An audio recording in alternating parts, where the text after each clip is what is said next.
I had a friend. He didn't come to a good end, this person. He was a real good friend of mine when I was in junior high and high school, and he was kind of crazy. And he was tall. He was about 6'7", and he was pretty thin. And we used to go out to the bar now and then, and in many of the bars that we lived in this little town, there were bullies. And these were guys, and I worked in the bars, and I used to watch these guys, and they'd basically, there was a handful of them in town, pretty psychopathic types. And they'd go to the bar, and all they'd do is sit there and wait for someone to come in who they could beat up. And they knew who it was as soon as they walked in. That's actually why they were at the bar. And so they'd wait till someone came in who didn't look very confident and who could likely be intimidated by this sort of thing, and then they'd tell them to come outside for a fight, and if they didn't, well, then they'd, of course, make fun of them, and if they did, well, generally they'd beat them up. My friend kind of caught on to this trick, and he started going to bars, and every time that someone like that came near him, he'd go outside and fight with them. And one of the things he observed right away is that almost inevitably when he went outside with them, they'd shake hands and make friends. So as soon as and it was really remarkable watching him, because he wasn't a particularly physically powerful person, although he was extraordinarily tall. But he had started to play this game, and he did it for a long time. And I don't remember him ever actually having to fight. He just stared them down fundamentally. So it was a very interesting thing to watch. But it was an indication to me of exactly how shallow this kind of bravado bullying actually is. But people don't find that out because they won't stand up. And it's not surprising, but anyways, they load up on food. Pinocchio's carrying a pie and an ice cream cone simultaneously, and then they're off to have a fight. And Lampwick says something like, it's good to punch someone in the nose sometimes, just for I think he says, heck of it. And so Pinocchio adopts this strut, and in they go to the rough house. And then in the next scene, you see this model home up for destruction. It's quite an interesting scene symbolically. The kids are starting to burn this place and to trash it, and they're dragging a grand piano down the stairs. The destruction of high culture, about which they're nothing but cynical, because they don't believe that hard work and sacrifice can produce something of any value, and they want to bring it down and destroy it. You should take some risks when you're a teenager and also later in life, and so if you won't take any risks, there's actually something wrong with you. But there's a negative element in that, well, teenagers do all sorts of stupid things, and perhaps it's amazing that we all live through it, actually, as far as I'm concerned. And some people take extraordinary risks, and they don't make it through at all, or they end up in the permanently antisocial population. And then they're, basically career criminals. 5% of the criminals commit 95% of the crimes. It's another Pareto distribution. So I used to live in Montreal. I lived in a poor neighborhood. And one day I was out in the back alley building a fence, because I was putting a little fence around my little tiny backyard. And there was a house across the alley down the street a ways where there was a lot of not good partying. A lot of bikers were hanging around there. And I knew there was a little kid that lived there as well. Anyways, I was out there in the back alley pounding away on my fence, and these little kids came up, and they were little. They were like 3 and 4 years old, hey? And they spoke Joual, right, kind of really heavily accented Quebecois French, and so my French isn't good, so I could hardly understand them, but they were watching me hammer, and they got a little closer, and they had one kid who was clearly the leader, had a real scowl on his face, hey? And so they were watching, and I kind of motioned to one of them that they could use the hammer. And that kid said, and I'm going to mangle this, but he said, je volais, or something like that. And what it meant is, I'll steal that. And so I thought, and then he came over and he tugged on it, and he wanted me to take it. And he was quite angry, and, well, I wasn't going to let him take it. And then so I couldn't engage him. I couldn't get him to play, and his buddies were sort of hanging around behind him, and they wouldn't come and play because he wouldn't. And so he was hostile right away to me.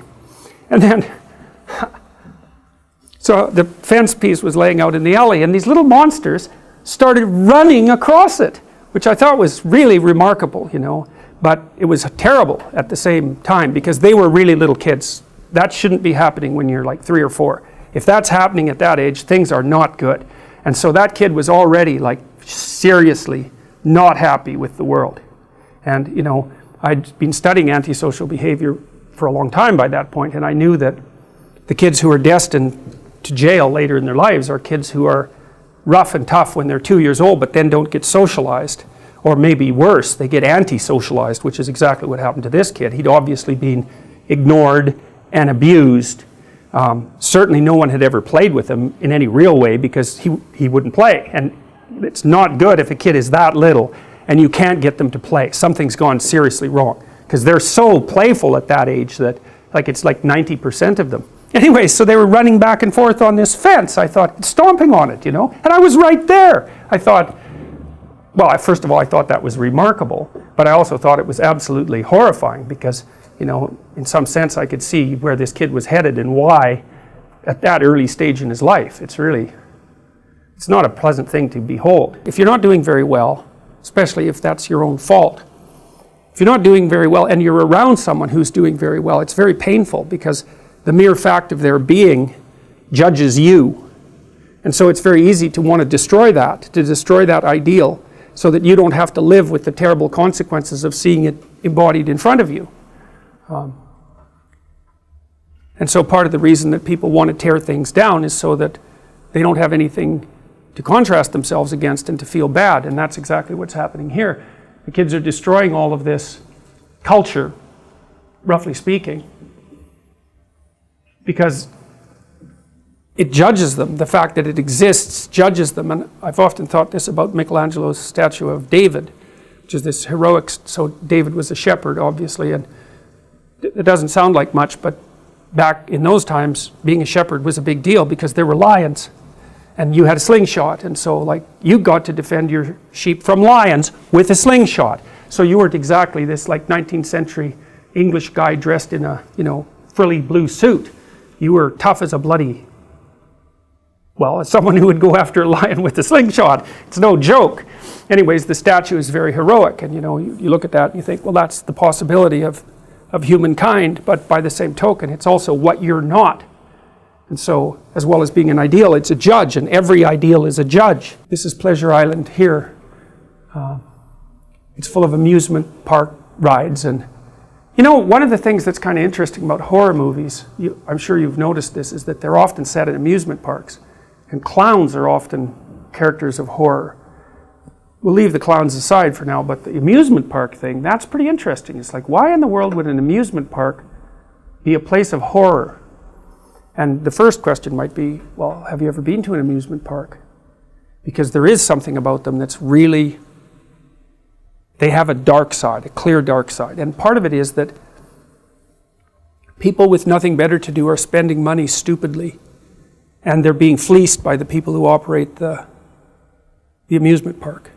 You know, and they have, let's say, a stereotypically dark reputation, and they're moving around all the time, which is also something that psychopaths do, and all they're doing is moving from community to community and taking the money from the rubes, fundamentally. And so, the amusement park, well, if you walk through an amusement park with that sort of thing in mind, maybe that's also coloring your vision, of course, but it's something that you can see very immediately. So there's something about them that's sort of deeply sad, but there's also there's an underlying horror that characterizes them, that it's easy for horror movie or horror novel writers to immediately expand upon, and there's something about it that makes sense to people. So it's too easy, maybe that's, and it's also all short-term gratification, that's the other thing. So you spend your money very rapidly and it's gone. And so part of the problem with the hedonic answer is happy when? Exactly, and over what period of time? And also who's happy? Because maybe something makes you happy but makes your family miserable. Now you could say, well, I don't care, but you do care if you have to live with your family because they're going to take it out on you. So the impulsive hedonism, which is also fostered, say, by positive emotion, it tends to put people into a state of the pursuit of short-term hedonism. It's not a good long-term or medium to long-term solution. I actually think that's why people evolved conscientiousness, right? Because conscientiousness is not happy. Conscientious people aren't conscientious because it makes them happy.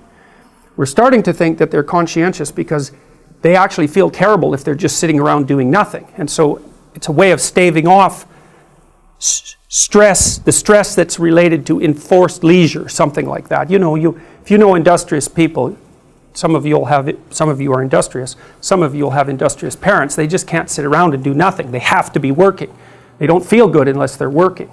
So one thing about conscientiousness is that it involves continual sacrifice, right? You're doing difficult things in the present, hypothetically, to make the future better. But that's not driven by hedonism by any stretch of the imagination. And conscientiousness is actually a pretty good predictor of long-term life success in stable societies. Because there's also no point in being conscientious and saving things up and storing things if a bunch of thugs are going to just come in randomly and take it all away. So conscientiousness actually only works intelligently in societies that have some medium to long-term stability. You know, because you can get wiped out by hyperinflation too, because hyperinflation kills off the conscientious people. The people who accrued debts are thrilled when hyperinflation kicks in because it wipes out their debts. But of course those debts are the things they owe to people who were conscientious enough to save. It might be that the sense of meaning that life can provide to you is proportionate to the amount of responsibility you decide to take on. And that'd be very strange if it was the case, you know, because responsibility, of course, is a kind of weight, obviously, and it's difficult to take on responsibility. But if any positive emotion that you feel and your control of anxiety and the control over pain is dependent on the activation of these systems that watch you move towards a desired goal, then the more complete and weighty the goal is, the more kick there's going to be in the observation that you're moving towards it. And you know, you kind of already know this because you'll have observed in your own life that when you're engaged in something that you believe in, that the time passes properly. You know, you can see this even if maybe you're reading a paper and it's actually related in some intelligible manner to something that you want to learn. So even though it's difficult, you get engaged in it, you can remember it better, you can process it better, and you're not so likely to fall asleep, and you're not so likely to want to find distractions, all of that. You can get into it. And it would be very interesting if that was proportionate to the degree of responsibility that you're willing to shoulder, and I think you can make a strong case for that. I've also often wondered, imagine you could offer people a choice. Here's the choice. You could say, well, your life isn't meaningful. The nihilists have got it right. There's no meaning in your life. And because of that, there's no reason for you to accept any responsibility. So you can live a responsibility-free life, and maybe one of impulsive pleasure-seeking, but a responsibility-free life, but the price you pay is that it doesn't get to be meaningful. Or you could say to someone, no, we're going to do the opposite. We're going to say, you can live a meaningful life, but it's only going to be as meaningful as the amount of responsibility that you're willing to bear. And then you might say, well, what would people choose? Because everybody also always makes noises about wanting to have a meaningful life. But if the price you pay for that is the adoption of responsibility, then it's not so obvious that people would choose meaning over, over pointless pursuits if the benefit they got for choosing the pointless pursuits was that they really didn't have to care about anything they ever did. As the situation degenerates, then people have to be offered stupid amusements more and more frequently in order for them to ignore what's actually going on in the background.